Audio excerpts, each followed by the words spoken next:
get more details about what's going on there this evening. We're joined by political analyst Ntsikelelo Breakfast. Breakfast, good evening. Thank you very much for your time and joining us tonight here on In Focus. As we speak, outside the IECC in East London, I see reports that the South African Police Service is on standby as security is heightened there amid some security concerns. Plenary is still debating whether or not credentials can be adopted. Put us in the picture. What's happening? Are you surprised at all that it has come to this point? No, I'm not taken aback by the issue of security. It's good to tighten security. I think they were circumspect in planning for the conference. I presume that maybe they must have intercepted some threats in advance in order to prevent what had happened to happen again.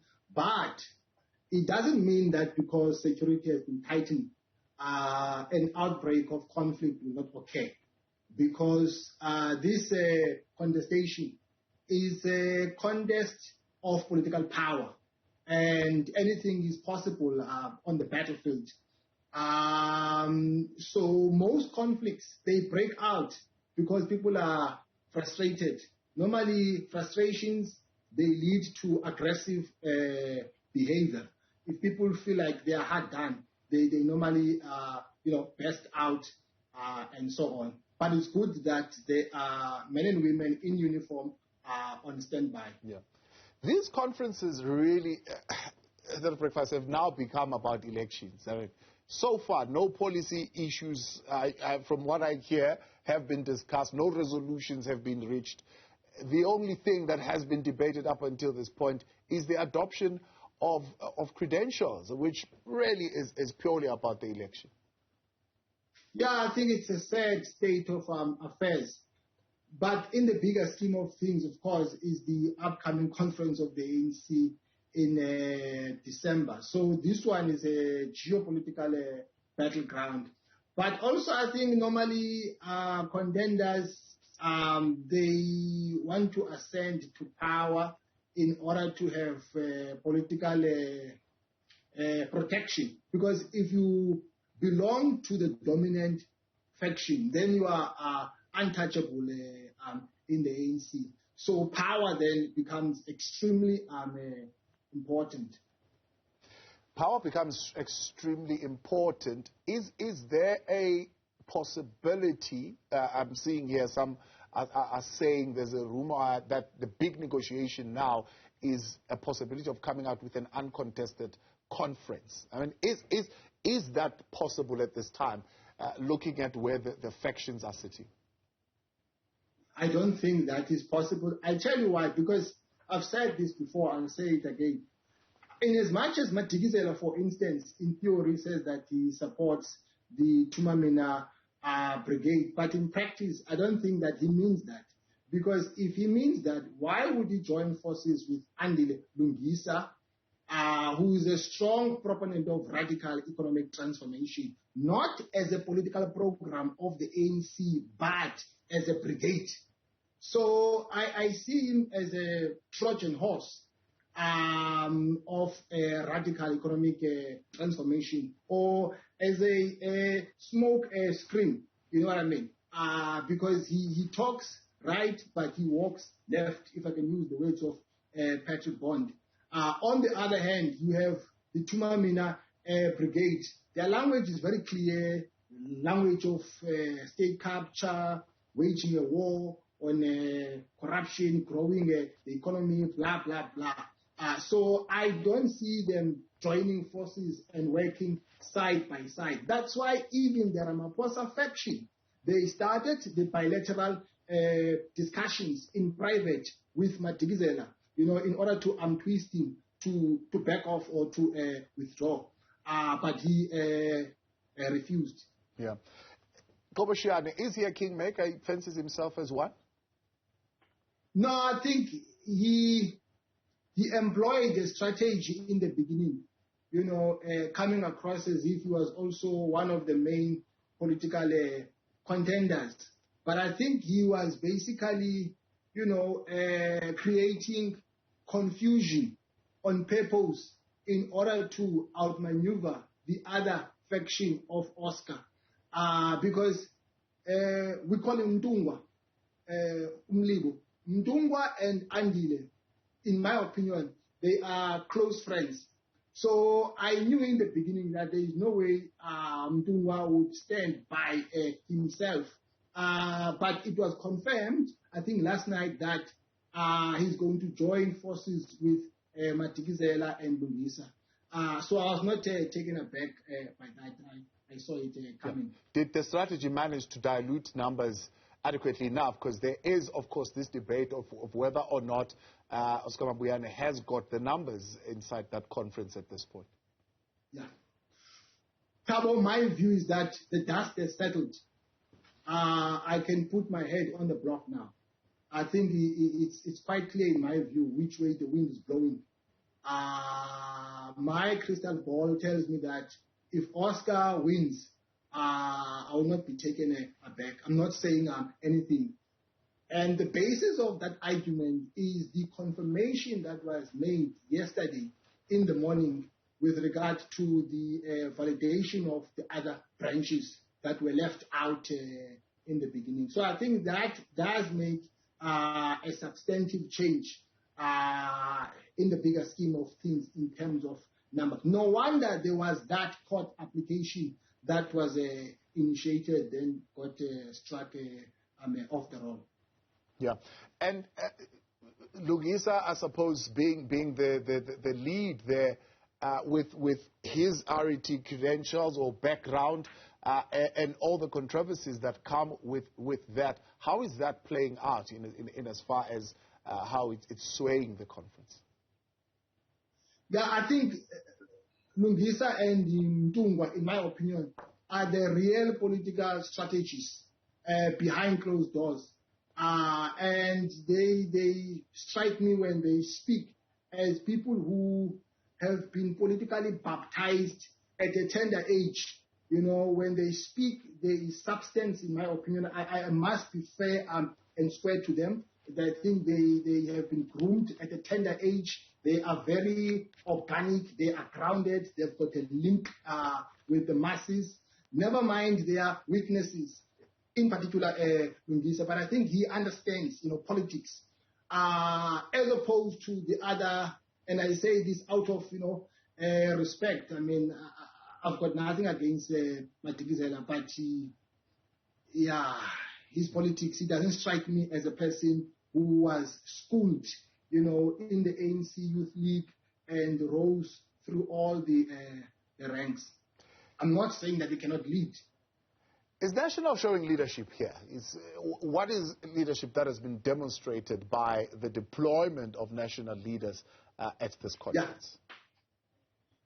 Yeah. First of all, that delegation from HQ, if you examine it at close range, it does have a political posture, because the majority of the delegates, they belong to a particular faction. And that tells me that there is a political attempt that Oscar Mabuyane must win at all costs. That's why even Lungisa was complaining. I'm not talking about the rightness or the wrongness of that. So, I mean, you can see what is the rationale behind that. The footprint of the Tumamina brigade is visible, because they don't want to be surprised when the announcement is made with regard to the results. But let's take a break. We'll continue in a moment with Ntsikelelo Breakfast, getting us more analysis, what's currently happening there at the ANC elective conference in the Eastern Cape. Stay with us.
there's a manipulation which is institutionalized in this province.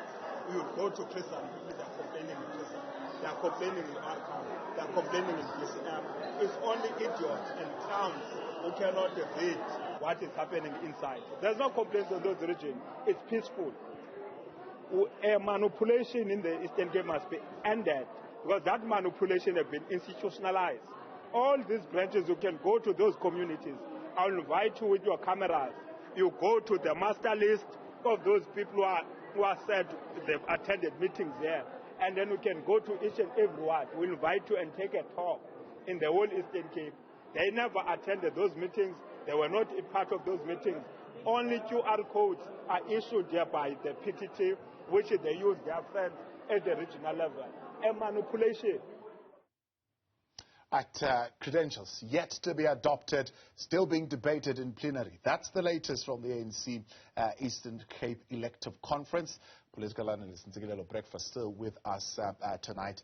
The role of the PTT critically analyzed there by Lungisa, who says they are manipulating the whole system, even as far as creating of QR codes, giving people who've never been at the branch meeting. People have always been critical of this PTT and its formation. What's your reflection on those who form a part of this PTT? Tabo, you cannot write a test and mark it yourself. You cannot be a judge in your own case unless you want to behave like God, which is a mission impossible. I think it was wrong in the first place for the appointment of the members of the PTT, because those people also will be standing for strategic positions. And that begs the question about their objectivity. Now, most of the conferences of the ANC, I mean, you know as well as I do that, they are run through the office of the secretary. So the PEC was done away with. Then the PTT was brought into the picture. The person who was the secretary was made the coordinator. That person is also going to stand even now at the moment. And that does cast some aspersions. No wonder Lungisa, was arguing in the background that, the way things are is not the way things should be. So that has compromised the integrity of the election and the auditing of branches. But I think maybe Lungisa and his team, they were let down also by their legal team yesterday. I mean, the argument that was presented, it was not well structured. It was not thought through. Looking at both camps, what do they have to offer in terms of their policy positions, right? As a collective, if you look at the RET slate, if you look at the CR22 slate, looking at the underdevelopment in the province as far as economic reforms are concerned, schools, health, etc., etc. Is there anything leadership-wise that can come from any of these camps? Not at all. Of course not. I don't think that they are going to offer a breath of fresh air because both of them were in the PC. The other one was a treasurer. The other one held the position of chairmanship.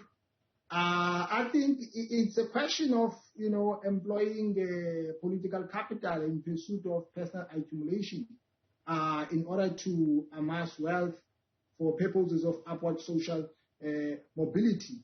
And also it's a question of, getting political power and being protected. But I don't think that it's about promoting development for the majority, making a change for the better.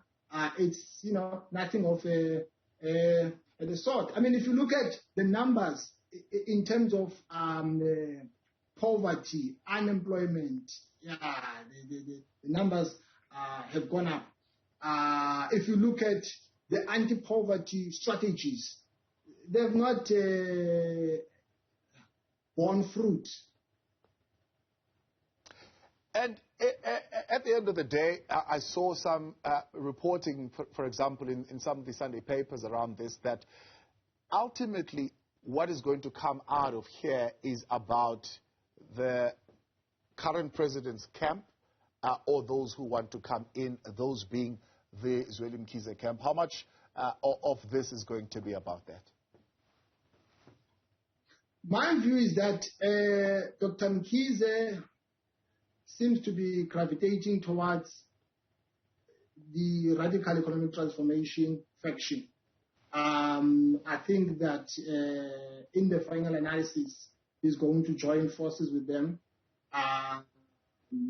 And so the contest in the final analysis at the end of the day will be between the Tumamina Brigade and the forces of radical economic transformation. I don't see them having 3 or 4 contenders, because at the moment, for argument's sake, I think we've got, in theory, 4 presidential contenders. It's Ramaphosa, Mayor Sisulu, Dr. Mkhize. Yeah, but I think at the last minute, they are going to join forces. We have seen that kind of, I suppose, number of those who all say they would be contesting, and at some point I think they were called to former President Zuma's house for dinner, and they were all there, including the current President Cyril Ramaphosa. And of course, when it came down to it, that particular strategy also worked against most of them, who then wanted to go at it by themselves and not be a part of the NDZ slate in particular. Do you see that kind of situation repeating itself, or have they learned from that mistake and they will consolidate, I suppose, better going to conference? Yeah, I think the forces of RET, they nearly won the previous conference. I think had it not been for the shift that was made by Mabuza, they would have won. So they were let down by him. I presume that this time around they're going to try their level best to close those gaps that they had. But you know, in politics, you can't trust anyone. Politics is I don't want to say that it's science, because in the scientific community, 1 + 1 is equal to 1 or 2. But in the domain of politics, 1 + 1 can be equal to 5, so long as you know you make it sound that way. So anything is possible. People can say this today, tomorrow they say something else. So if they function as a unit, I think they can achieve their intended objective. The mentioning of Oscar Mabuyane in the SIU report, and the NPA being investigated and investigating rather him, and later being halted to continue with that investigation, how much of that is going to impact on his ascendance, and should he be elected, how does that further the divisions within the province? I think the challenge in this regard is that both contenders, the main ones, have been implicated in a report on issues of corruption. I think both of them, I can confirm about Oscar. I think even Ntsikelelo, they've taken the report on a review. But the report was very scathing on Oscar. Like I said, the issue of waging a war on corruption is done factionally. You know, it depends which side of the fence you are on. You know, if you belong to the right faction, the issue will be sugar-coated. If you belong to the wrong faction, then the step-aside principle will kick in. Yeah. I beg your pardon, I must be factually correct. It's not the SIU, it's the Public Protector report that actually found on Oscar Mabuyane, which was then challenged in a court of law. Do you see this conference collapsing or going ahead? And in what form is it going to go ahead? I think there is a plan in the pipeline to collapse it. That's why when someone, I think, was reading a report on the podium, some people started singing at the back. You see, those are strategies of causing a destructive conflict. So I think there is a plan in the pipeline, but I think those who were arranging the conference, they planned in advance to intercept any threat that will pose danger to the conference. Ntsikelelo Breakfast, appreciate your time. Thank you very much for coming on and giving us your analysis there. Right. Well, we watch very closely what's coming out of their developments as far as those credentials are concerned. Not yet adopted, but the steering